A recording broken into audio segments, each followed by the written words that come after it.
அனைவருக்கும் வணக்கம். என்னுடைய லைஃப் ஸ்டோரி பத்தி வீடியோஸ் அப்லோட் பண்ணிட்டு இருக்கேன். முந்தைய வீடியோக்களோட லிங்க் எல்லாமே டிஸ்கிரிப்ஷன்ல கொடுத்துருக்கேன். பார்த்து தெரிஞ்சுக்கோங்க. என்னோட தம்பியோட கல்யாணம் முடிஞ்ச கொஞ்ச நாள் கழிச்சு என்னுடைய சின்ன தங்கச்சி வீட்டுக்காரு என்னுடைய சின்ன தங்கச்சிய அவர் கூட அங்க கூட்டிட்டு போறேன்றது போல சொல்லி இருந்தாங்க. பெங்களூர்ல எல்லாம் போயிட்டு அது எப்படி தனியா இருக்கும், 2 பசங்களை வச்சுட்டு இவரு வேலைக்கு போயிட்டாருங்க அப்படின்னு தான் யோசிச்சேன். ஆனா என்னுடைய சின்ன தங்கச்சிக்கு அவங்க கூட போறதுதான் விருப்பமா இருந்துச்சு. அப்ப அவரு அதுக்காக ஒரு வீடு வாடகைக்கு பார்த்துட்டு அதன் பிறகு கூட்டிட்டு போறேன்னு சொல்லி இருந்தாங்க. வீடு எல்லாமே ஒண்ணு கரெக்டா ஆயிட்ட பிறகு என்னுடைய தங்கச்சியை கூட்டிட்டு போறதுக்காக ஒரு நாள் வந்திருக்காங்கன்ட்டு எங்களுக்கு போன்ல சொல்லுச்சு. அப்படியே போயிடுவீங்களாம்மா, இங்க வந்து சொல்லிட்டு போவீங்களான்னு அம்மா கேட்டிருந்தாங்க. இல்லம்மா, அங்கதான் வரும், அது எப்படி ஜெயாக்கு சொல்லாம போயிடுவோம், குழந்தைங்களை காட்டுவோம்ல அப்படின்னு சொல்லிட்டு. அதனால எங்க அம்மா வந்து அவங்க வீட்டுக்கு போகவே இல்லை. நைட்டு ஒரு 8 மணி இருக்கும். அந்த டைம்ல அவங்க ஃப்ரெண்டோட கார்லயே வந்திருந்தாங்க. அப்போ எங்க மாமி, என்னுடைய தம்பி ஒய்ஃபு, எங்க மாமியோட பொண்ணு, எங்க அம்மா, எங்க அப்பா எல்லாருமே குழந்தைங்களெல்லாம் பார்த்துக்கோ பத்திரம், அங்க போயிட்டீங்கன்னா இன்னும் சிகப்பாயிடுவடி அப்படி இப்படின்ட்டு எல்லாம் சொன்னாங்க. எனக்கு வந்து என்ன சொல்றதுன்னே தெரியல. ஏன்னா எனக்கு என் குழந்தைங்கள விட்டுட்டு நம்ம இருக்கணுமே. என்னதான் போன்ல பேசினாலும் குழந்தைங்க பக்கத்துல இருக்கிறது போல ஆகாது இல்லையா அப்படின்ட்டு நினைச்சிட்டு இருந்தேன். அதன் பிறகு கொஞ்ச நேரத்திலேயே அவங்க கிளம்பிட்டாங்க. நாங்க அங்க போயிட்டு ஃபோன் பண்றோம் அப்படின்னு சொல்லிட்டு, எந்த நைட்டா இருந்தாலும் பரவாயில்லம்மா, நீங்க ஃபோன் பண்ணுங்க அப்படின்னு தான் அம்மா சொல்லியிருந்தாங்க. அவங்க கிளம்பி போயிட்ட பிறகு எனக்குள்ள பயம். ஐயோ, கார்ல போறாங்க, அதுவும் அவ்வளவு தூரம் போறாங்க, என்ன ஆகுமோ அப்படின்ட்டு எல்லாம் யோசிச்சு யோசிச்சு அன்னைக்கு நைட் எல்லாம் சரியா எனக்கு தூக்கமே இல்லை. ஃபோன் வருமா வருமான்ட்டு எல்லாம் பார்த்துட்டே இருந்தேன். அதன் பிறகு காலையில தான் நாங்க எழுந்து டீ குடிக்கும் பொழுது என்னுடைய தங்கச்சி ஃபோன் பண்ணுச்சு. டைம் சரியா ஞாபகம் இல்லை. இத்தனை மணிக்கு வந்தோம் அப்படின்ட்டு சொல்லுச்சு.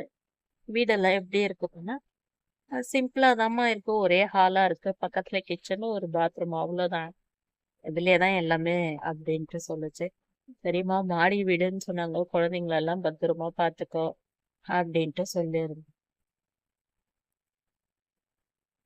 போயிட்டு ஒரு 2 வாரம் கழிச்சு என்னுடைய தங்கச்சி சொல்லுது, எனக்கு வீட்டுக்கு வந்துடலாமான்னு, எனக்கு இங்க பிடிக்கவே இல்லைன்னு. அடிப்பாவி, நீ தானே இது போல தனியா போகணும்னு சொன்ன. இல்லம்மா, நம்ம வீட்ல எல்லாம் நம்ம மாமி வீட்டுக்கு போவோம், இல்ல வெளியே உட்காருவோம். எங்க மாமியார் வீட்டாண்டெல்லாம் சாயங்காலம் ஆனாலும் வெளியே உக்காந்துட்டு இருப்பாங்க, நான் கட்டில் மேல இருந்து பார்த்துட்டு இருப்பேன். எனக்கு இங்க பிடிக்கவே இல்லை. யாருமே தமிழ்காரங்க கிடையாது. ஹவுஸ் ஓனரும் நம்ம அப்பா மாதிரி ஆஹ் இருக்கிறாங்க. ஆனா அவங்களும் சரியா பேசுறது கிடையாது. ஒருத்தருக்கு ஒருத்தர் பேசிக்கிறதுல இவங்க வராங்க, வேலை முடிச்சிட்டு அவ்வளவுதான், கொஞ்ச நேரம் பேசுறாங்க, அதுக்கப்புறம் தூங்கிடுறாங்க, மறுநாள் காலையில வேலைக்கு போயிடுறாங்க. எனக்கு பிடிக்கவே இல்லம்மா, வந்துடலாமான்னு இருக்குதுன்னு. இப்போ சொன்னீங்கன்னா உங்க வீட்டுக்காரன் என்ன திட்டுவாங்க, வேணாம், கொஞ்ச நாளைக்கு இரு அப்படின்ட்டு சொல்லியிருந்தாங்க. ஃபர்ஸ்ட்ல அப்படிதான் இருக்கும், அதன் பிறகு செட் ஆயிடும் அப்படின்றது போல சொல்லி இருந்தாங்க. அதுக்கப்புறம் அதுக்கு வந்து என்ன ஒரு பயமா இருக்குது அப்படின்றது போல எல்லாம் சொன்ன. நம்ம வீட்டுல இருக்கிறதுக்கு என்னம்மா பயம் ஆகும் அப்படின்ட்டு எல்லாம் சொன்ன. என்னன்னே தெரியலம்மா, ஏதோ தலை சுத்துற மாதிரி இருக்கு, அப்படியே கீழே விழுந்துடுற மாதிரி இருக்குன்னா வீக்னஸ் தான்மா அப்படின்ட்டு எல்லாம் சொல்லுவாங்க. அடிக்கடிக்கு குழந்தைக்கு உடம்பு சரியில்லாத போயிடும், ஹாஸ்பிட்டலுக்கு தூக்கிட்டு போவாங்க. அப்போ அம்மா சொல்லிட்டாங்க, பேசாம கூட்டின்னா வந்துடான்ப்பா, நீங்க வச்சுன்னு என்ன பண்றதுன்னா இருக்கட்டும் இருக்கா, வந்து கொஞ்ச நாள் கூட இல்ல, உடனே கூப்பிட்டு வந்துட்டா எப்படி அப்படின்னு சொல்லிட்டாங்க. பாத்துக்கிறேன் விடுங்க, எல்லாத்தையும் பார்த்துதானே ஆகணும் அப்படின்னு. சரி, சீட்டுக்கு வந்தாங்கன்னா அப்போ இங்கேயே நின்னுடலாம் அப்படின்றது போல என்னுடைய தங்கச்சியோட பிளான். என்னுடைய தங்கச்சி வீட்டுக்காரு ஊர்ல வந்து சீட்டு பிடிப்பாரு. அப்ப சீட்டு பிடிக்கிறதுக்காக இவரு மட்டும் வந்துட்டு இருக்கிறாரு. பசங்களையும் என்னுடைய தங்கச்சியும் அங்கேயே ஊர்லயே விட்டுட்டு வந்துட்டுக்கிறாங்க. ஏன்பா அது போயிட்டு தனியா இருக்குமா அப்படின்னு கேட்டா, எல்லாம் இருக்கும், இப்படி எதனா வேணும்னா என் தம்பிக்கு ஃபோன் பண்ண சொல்லியிருக்கேன், அவன் பின்னாடி தெருவுல தான் இருக்கிறான், வந்து வாங்கி கொடுத்துருவாங்க, அதெல்லாம் ஒன்றும் பிரச்சனை இல்லை. நானும் எல்லாமே வாங்கி கொடுத்துட்டு தான் வந்திருக்கேன் அப்படின்றது போல சொல்லியிருந்தாங்க. இருந்தாலும் காலையில சீக்கிரமா போயிடுப்பா, அது தனியா இருந்தது இல்ல அப்படின்ட்டுன்னு. அதன் பிறகு ஒரு நாள் காலையில நாங்க ஃபோன் பண்ணோம், ஃபோனே எடுக்கல. ஒரு 2 3 டைம் பண்ணோம், எடுக்காதவே. அப்பப்ப ட்ரை பண்ணிட்டே இருந்தோம். சரி அதுவே வேலை முடிச்சுட்டு பண்ணணும்னு பார்த்தா மதியம் 1 மணி கிட்டவே ஆயிடுச்சு.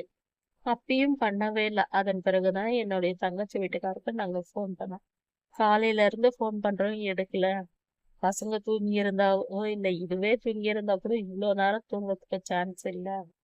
என்னன்னு தெரியல. இல்ல ரீசார்ஜ் இல்லையான்னா, இல்ல ரீசார்ஜ் எல்லாம் இருக்கு போன்ல. இதே எதனா துணி துவைச்சிட்டு இருக்கோம். எது காலையில இருந்தா துவைச்சிட்டு இருக்கோம் அப்படின்ட்டு நாங்க கேட்டிருந்தோம். சரி நீ என்னான்ட்டு போயிட்டு வீட்டுல பாத்துட்டு எனக்கு ஒரு ஃபோன் பண்றியான்னு. இல்ல ஜெயா, நான் வந்து 30 கிலோமீட்டர் தூரத்துக்கு வந்துட்டு இருக்கிறேன் வேலைக்கு. நான் வேணும்னா என்னுடைய தம்பியை வேணா போய் பார்க்க சொல்றேன் அப்படின்ட்டு சொல்லிட்டாங்க. நானும் எங்க அம்மா கிட்ட சொன்னது போல எல்லாம் சொல்றாங்கம்மா, பார்த்துட்டு சொல்றாங்கன்னு. எங்க அம்மா ஏற்கனவே இந்த பொண்ணு இப்படி தலை சுத்துதுன்னு சொல்லிச்சு, குழந்தைங்கள வச்சுன்னு என்ன கஷ்டப்படுதோ தெரியலையே, இவங்க வேற இப்படி போயிட்டுக்கிறாங்க அப்படின்ட்டு எல்லாம் சொல்லிட்டு இருக்கும்போது என்னுடைய தங்கச்சியை தான் எங்க அம்மா திட்டினாங்க. வேணாடி, இது அவ்வளவு தூரம் போகாத, தனியாலாம் வேணான்னு சொன்னேன், என் பேச்சு கேட்டாளா? அவ்வளோ தூரத்துல போயிட்டா. ஏதோ அவங்க மாமியார் கூட இருந்தா என் பேச்சு கேட்காம போயிட்டா அப்படின்ட்டு எல்லாம் திட்டிட்டு இருந்தாங்க. இருமா நீ வேற சும்மா இல்லாத என்ன. அப்புறம் பார்த்தா அவங்க வீட்டுக்கார் வந்து அவங்க தம்பிக்கு ஃபோன் பண்ணியிருக்காங்க, நீ போயிட்டு பாரு அப்படின்னு சொல்லிட்டு. சரின்னு அவரும் கிளம்பி என்னுடைய தங்கச்சி வீட்டுக்கு போறதுக்கு அவர் கிளம்பி போயிருக்காரு. அதுக்குள்ளவே என்னுடைய தங்கச்சி எனக்கு ஃபோன் பண்ணுச்சு. நான் ரொம்ப தூங்கிட்டு இருக்கிறேன், காலையில அவங்க வேலைக்கு போனாங்க. அப்புறம் பசங்களுக்கு பாலெல்லாம் கலக்கி கொடுத்துட்டு நான் படுத்தேன், அப்படியே தூங்கிட்டு இருக்கிறேன். எழுந்து பார்த்தா இவ்வளோ நேரம் ஆயிட்டுது. அது கூட நானா எழுந்துக்கல, சின்னது வந்து எழுந்து அதுவா விளையாடிட்டு இருக்குங்க. யூரின் போயிட்டு இருக்குது. அதுலயே அந்த ஒரு கர்ச்சிப்பை தூக்கி போட்டுட்டு அந்த கர்ச்சிப்பை தூக்கி என் முகத்துல போட்டுடுச்சு. அது ஈரம் என் முகத்துல படவே தான் நான் எழுந்தேன் அப்படின்னு. ஏதோ விடு, அந்த யூரின்ல தான் உனக்கு மயக்கம் தெளியணும்னு இருந்துச்சு, என்னதாம்மா உனக்கு உடம்பு பண்ணது, எனக்கு இங்க இருக்கவே பிடிக்கல அப்படின்ட்டு எல்லாம் சொல்லிட்டு இருந்தது. அதன் பிறகு இன்னொரு நாள் எங்க அப்பா வந்து எங்க சித்தப்பா ஊருக்கு போயிட்டு இருந்தாங்க. அங்க போயிட்டு இருக்கும்பொழுது எங்க அம்மா கிட்ட சொன்னாங்க, நான் வேணா போயிட்டு சின்னதை பார்த்துட்டு வரேன், அந்த வீடெல்லாம் எப்படிதான் இருக்கு, நான் எப்பாச்சும் மிலிட்ரி ஹாஸ்பிட்டல்ல போயிட்டு அட்மிட் ஆனேன்னா அப்ப அங்க இருந்து போறதுக்கு வசதியா இருக்குதான்னு போய் பார்த்துட்டு வரேன் அப்படின்ட்டுன்னு. அப்ப அம்மா சொல்லியிருந்தாங்க, உங்க அப்பா வந்து ஹாஸ்பிட்டலுக்குன்னு போறது இல்ல, அந்த பசங்களை பாக்குறதுக்காக தான் போறது, சும்மா வெளியே வந்து சொல்லாம இருக்கிறாரு அப்படின்ட்டு. மறுநாள் அப்பாவும் போயிட்டு அன்னைக்கே பார்த்துட்டு அப்பவே வந்துடணும் அப்படின்றது போல சொல்லியிருந்தாரு. அதன் பிறகு நாங்க என்னுடைய தங்கச்சிக்கு ஃபோன் பண்ணியிருந்தோம், அப்பா வந்துட்டாங்களான்னு. வந்துட்டாங்கம்மா, கரெக்டா அட்ரஸ் எல்லாம் கண்டுபிடிச்சிட்டு வந்துட்டாங்க, சொன்னதை வச்சு நான் அதெல்லாம் உஷாரு அப்படின்ட்டு அம்மா சொல்லியிருந்தாங்க. அப்பா கிளம்புறேன்னு சொல்றாங்கம்மா, உங்களை அனுப்பிட்டு நான் வந்து உங்களுக்கு ஃபோன் பண்றேன்னு சொல்லுச்சு. அதன் பிறகு என்னுடைய தங்கச்சி ஃபோனே பண்ணவே இல்லை. நாங்களாவே 7 மணிக்கு என்னம்மா பண்ணுங்க பசங்கன்னா, அப்பா கூட விளையாட்டு, என்ன இவ்வளவு சீக்கிரம் வந்துட்டாங்களா உங்க வீட்டுக்காருன்னு கேட்டாங்க.